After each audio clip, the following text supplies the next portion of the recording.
ভালো এডুকেশন হলে লোভ থাকবে না, ভালো রিলিজিয়ান থাকলে, ভালো রিলিজিয়াস এডুকেশন হলেও তাতে লোভ থাকবে না।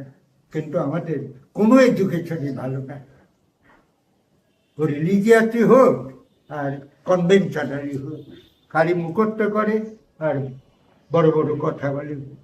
তার ফলে লোভ অত্যন্ত বেশি, এবং সমস্ত আমাদের অনিষ্টের মূল কারণ হলো এই লোভ।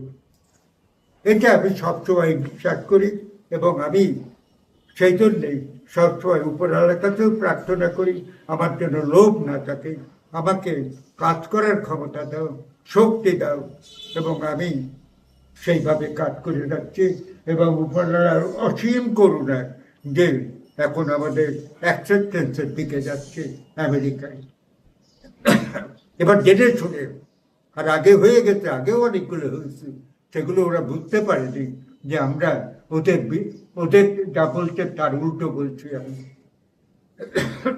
ভালো কাজ হয়েছে, নিয়ে নিয়েছে। এখন তারা বিজ্ঞানীরা দেখছে, আরে আমাদের তো এই লোকটা আমাদের তো বিপদে ফেলবে, এর কাজকে বাধা দাও। সেই অবস্থায় আমরা ছিলাম, সেই অবস্থার থেকে আমরা উত্তীর্ণ হয়েছি, এবং আমাদের দু এক দিনের মধ্যেই প্রথমটা আমেরিকায় অ্যাকসেপ্টেড হবে, আর একটা অ্যাকসেপ্টেড হবে।